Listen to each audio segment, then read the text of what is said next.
Olá, sou o professor José Roberto, sejam bem-vindos à disciplina de Pesquisa Operacional 2.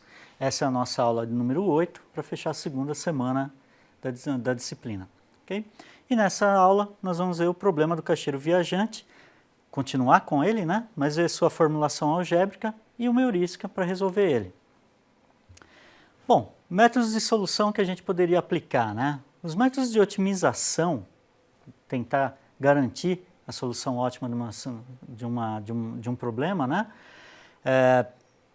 Eles têm isso de bom, vão encontrar a melhor solução possível, é um método exato, tá? Só que a gente tem um problema. Dependendo da entrada, né, e se ele é um problema NP, a gente vai ter um tempo provavelmente muito curto para ser resolvido o problema em relação ao que ele precisa, né, o que a máquina precisa para garantir a solução ótima. Então, dado um problema com um determinado N que está na classe NP, né, e se estiver na classe NP pior ainda, NP completo, esse problema ele provavelmente não vai ser resolvido em tempo satisfatório, né? Então, mesmo que eu tenha um algoritmo exato, eu não vou conseguir resolver esse problema por conta do tempo, como a gente viu na aula anterior.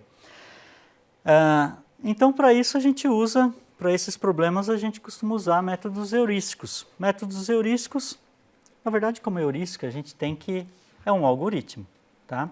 Só que a heurística, diferente do método exato, ela não lhe dá a garantia de encontrar o ótimo. Ela não vai te certificar que encontrou a melhor solução possível para o problema. Mas na maioria das vezes ela converge para uma boa solução em um curto espaço de tempo, o que pode ser o mais importante. Muitos problemas eu me satisfaço com uma solução de qualidade. Uma solução de qualidade pode ser apenas aquela que satisfaz todas as restrições do problema, né? Então, quando eu fico procurando pela solução ótima com o método exato, eu tenho essa garantia do ótimo, porém o tempo pode ser muito longo. Com o método heurístico, eu posso alcançar uma solução de boa qualidade num tempo muito curto.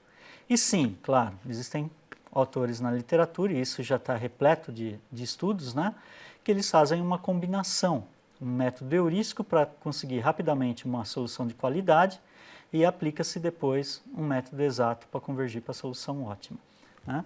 Então o método heurístico, o que ele tem de interessante é que ele vai usar partes que são métodos intuitivos, né? Então, quando a gente fala de um especialista, por exemplo, uma pessoa que está acostumada a resolver um determinado problema, um humano, né, resolve sem o auxílio de uma máquina, de um algoritmo, se eu pegar a forma como esse cara está acostumado a trabalhar e conseguir passar isso para um algoritmo, eu não vou ter, muito provavelmente, um método exato. Vou ter um método heurístico. E esse método heurístico, por ser já baseado na experiência de alguém, né, da forma como ele resolve, muito provavelmente vai conseguir boas soluções. Estou dizendo muito provavelmente, mas é claro, vai depender do problema que eu tenho, do tamanho da entrada que eu vou ter para esse problema. Bom, formulação do caixeiro viajante como um caso geral, né? Ou seja, o caso geral caixeiro viajante, aquele que a gente viu na aula anterior. As minhas variáveis são x de j, que são variáveis, nesse caso, booleanas, né? Assumem 1 se o caixeiro vai da cidade I para a cidade J, ou 0 no caso contrário, né? Ele não utilizou aquele arco. I e J, então, são as cidades que variam de 1 até N. N, portanto, o número de cidades é a entrada, né, no problema. O C de IJ é o custo que eu tenho, ou que o caixeiro, né, na verdade, tem, no arco IJ. Esse custo pode ser a quilometragem, pode ser um custo em dinheiro mesmo, que é calculado por meio de uma função, enfim, não importa. Então, nesse caso, poderia ser a distância percorrida da cidade I para a cidade J. E se for assimétrico, claro, seria o contrário também, né, de J para I. Então, como que fica a função objetivo?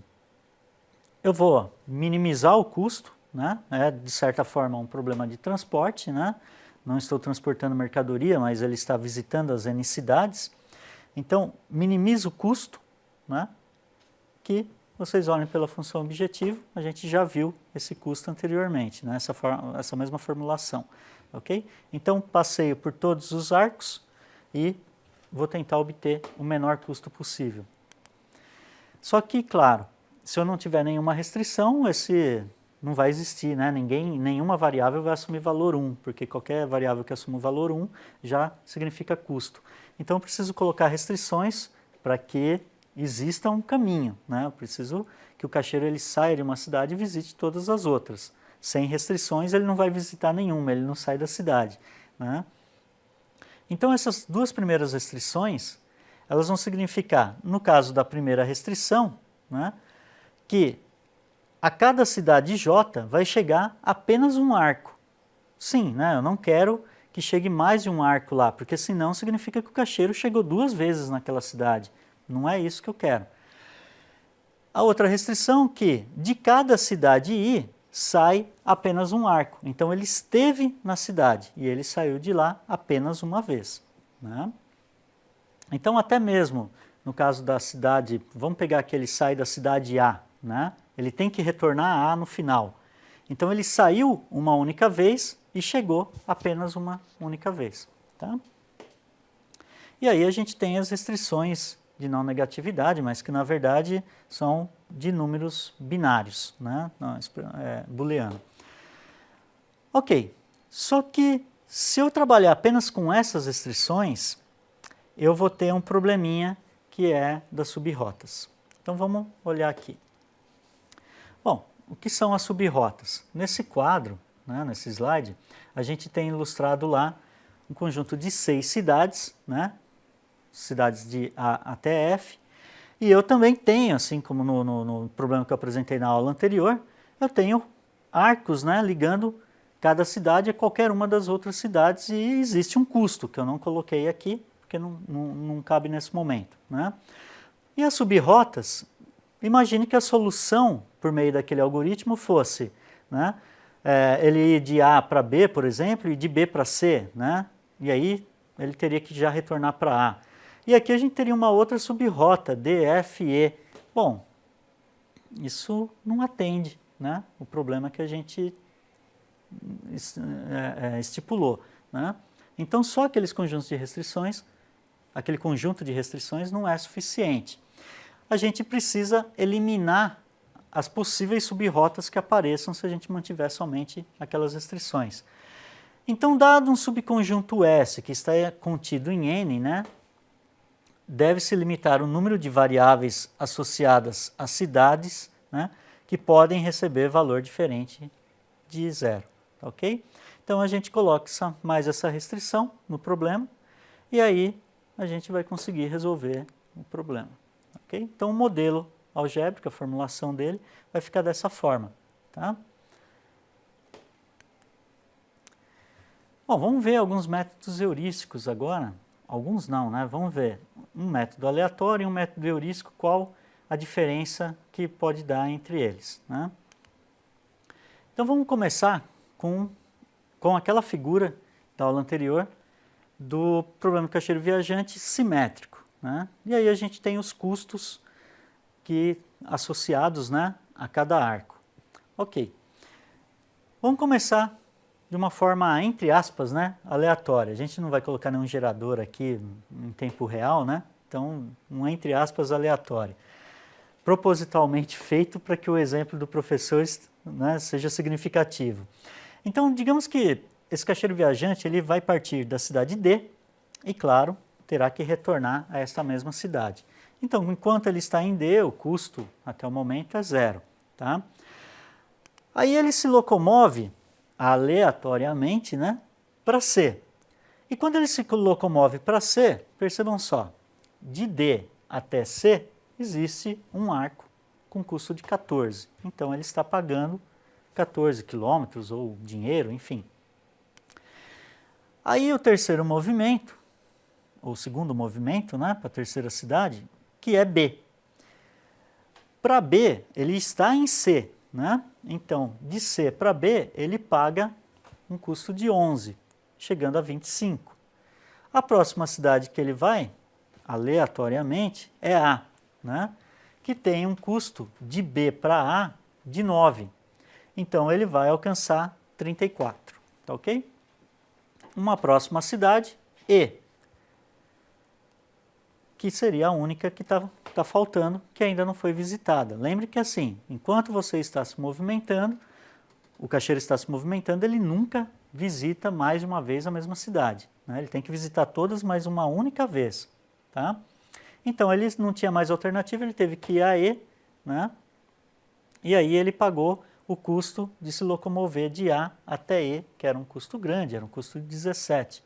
Então, ele alcançou o custo de 51. E ele precisa retornar a D, né? Ele vai pagar mais 16, então ele vai finalizar com 67. Então, 67 dinheiro, 67 quilômetros, enfim, é um custo de 67 que ele vai ter que pagar para visitar todas as cidades, saindo de D e retornando para D. Bom, vamos dar uma olhadinha aqui numa outra heurística agora, que é, uma outra não, né? Uma heurística que é a do vizinho mais próximo. Então, a gente já começa a pensar de forma como um algoritmo guloso, como foi apresentado em outras aulas, né? E que eu dei como um exemplo, o método do mínimo custo, depois lá na mochila também vimos um outro exemplo, né? Então aqui do vizinho mais próximo não deixa de ser um algoritmo de mínimo custo, né? Você quer a cada iteração, a cada passo, né, escolher aquele que parece ter o melhor benefício, que tem o melhor benefício para aquele momento, não quer dizer que é o global, né? Então, qual que é a ideia? Começar da cidade de origem, né, e adicionar a rota à cidade mais próxima à última cidade que foi adicionada. Então, conforme foi o passo a passo lá que a gente fez no slide anterior. E a gente termina quando todas as cidades foram visitadas, né, retornando para a cidade de origem, tá ok? Bom, pseudocódigo, um possível, né, pseudocódigo para essa heurística, considerando que N é o número de cidades, que A aí é a cidade I, né, então o A é o conjunto de cidades, o SJ, imagina que S é a rota, né, então cada J lá é uma posição nessa rota, então o S1, por exemplo, ele vai ser a primeira cidade, né, nessa rota. Então eu vou fazer lá, né, faça S1 como a cidade de origem. E depois, né, de J igual a 2 até J igual a N, eu vou ficar adicionando cidades que ainda não foram visitadas, né, mas a cada passo, a cada iteração aqui, eu adiciono então a S aquela cidade que está mais próxima da última que foi adicionada, tá ok? Então vamos olhar isso, como é que fica naquele exemplo. A gente tem essa matriz aqui, esse primeiro quadro que é da solução, entre aspas, aleatória, né, que a gente obteve, e aqui a gente vai montar com a heurística do vizinho mais próximo. Bom, a cidade que eu vou partir e vou chegar é D, então, só para não ficar diferente e depois dizer que o exemplo do professor não valeu porque partiu de outra cidade, né? Então, partimos da mesma cidade que é D. Ok, pelo método, então eu tenho que escolher qual é a cidade mais próxima a D. Qual que é? Eu tenho B com uma distância de 7, A com uma distância de 15, C com uma distância de 14 e E com uma distância de 16. Então, claro, né, eu vou colocar o caixeiro na cidade B e vou pagar 7. Ok. Então, pelo algoritmo, ele está na cidade B, ele tem que ir para a cidade mais próxima de B, que ele ainda não visitou. A única que ele esteve foi D, né? Então, ele precisa ir para alguma outra cidade, ele pode escolher. Então, em cada arco vai ter seu custo, ele vai escolher o menor custo, que é para A, ou seja, ele se locomove de B para A, pagando 9, né? Então, 9 mais 7 deu 16. De A, ele vai escolher a cidade mais próxima, que ainda não foi visitada, que no caso é C. Então, ele paga um custo de 10, né? Somado aos 16 que já tinha, deu 26. E de C não tem mais opção, a única cidade que ele ainda não visitou é E. Então, soma-se o custo de 6, ele chega a 32, e aí ele tem que voltar para D, né? Pagando 16, chegando a um custo total então de 48. Que notem, né? É bem menor do que o 67. ok? Então essa heurística, comparado com o método aleatório, né? Não que o aleatório não pudesse em algum momento dar essa mesma solução ou uma solução de repente até melhor, mas na maior parte das vezes vai retornar um bom valor, ok? Bom, e para o assimétrico, né? Como que a gente faria? No assimétrico a única diferença é que eu tenho os arcos direcionados, então lembra, né? Eu tenho custos diferentes. A ida pode ter um custo diferente da volta, né? Então a gente vai partir também de D, né? Então no método aleatório. Aí depois foi para C, pagou 16, para B 32, aí para A chegou no custo de 39, alcançou a cidade E a um custo de 58 e retornou para D, dando um custo total de 73. Então notem, ele saiu de D, né? Foi para C, pagou, né? Eu preciso olhar aqui a seta, então é em branco, né? O arco branco. Então ele pagou 16, aí de C ele foi para B, o arco correto é o amarelo, né? Então ele pagou mais 16, chegando a 32, e assim ele seguiu, né? Por isso que eu coloquei em cores diferentes, para a gente saber qual era a direção, qual o custo que estava envolvido, ok? Bom, e pela heurística do vizinho mais próximo, como que vai ficar então? Eu tenho lá a primeira solução, o primeiro quadro do aleatório, que deu 73, e agora a gente vai montar o outro quadro, né? Para não ser injusto, a gente vai partir de D também e voltar para D, ok? E quem é o vizinho mais próximo da cidade D, do ponto D? Então aí eu preciso olhar, né?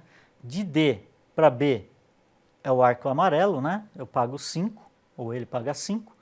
Agora de D para A, também o arco amarelo ele paga 15. De D para C é o arco branco 16. De D para E, também o arco branco 14. Então a melhor situação é ir para B e pagar 5. Tá? De B, eu vou fazer a mesma coisa, vou analisar das cidades que eu ainda não visitei, qual é a cidade que tem o menor custo, né? O menor peso no arco, e vou adicionar. No caso, é a cidade A, soma-se o 7, que é o arco em amarelo, chegando ao valor de 12. De A, ele vai para C, de C, ele irá para E, e o custo total até E deu de 27. Mas ele precisa retornar até D, então o custo total alcançou 42. Notem que 42 é melhor do que a solução anterior, né? Quando a gente não tinha o arco assimétrico. Desculpa, quando não tinha o problema assimétrico. E 42 é muito melhor do que o 73 que a gente conseguiu lá. Então as heurísticas, normalmente, elas conseguem bons resultados para os problemas. A ideia é que a gente aprimore, né, para cada tipo de problema, um algoritmo heurístico, né, que se comporte muito bem para aquele tipo de problema. Tá certo? Então, algumas referências aqui para vocês pesquisarem. Essa questão de heurística, em uma outra disciplina, né, a gente pode ver um pouquinho mais ao final também desse curso, ela evolui para meta-heurísticas. Então você começa a usar outros mecanismos, né, para problemas bastante complexos, né, que vão tentar aproximar bem de uma solução de qualidade para aquele problema que você tiver em mãos. Então meta-heurísticas são formas já bem conhecidas, sua estrutura é bem conhecida, bem definida, e você vai fazer uma certa adaptação da heurística que você tem para aquele problema para funcionar, trabalhar com uma determinada meta-heurística para alcançar, depois de algum tempo de execução, né, uma solução de qualidade. Ok? Bom, era isso então para essa aula. A gente está fechando a segunda semana. Resolvam os exercícios, deem uma boa olhada no material, postem suas dúvidas, né, estarei lá para atendê-las. Ok? E uma ótima semana para vocês, com bons trabalhos.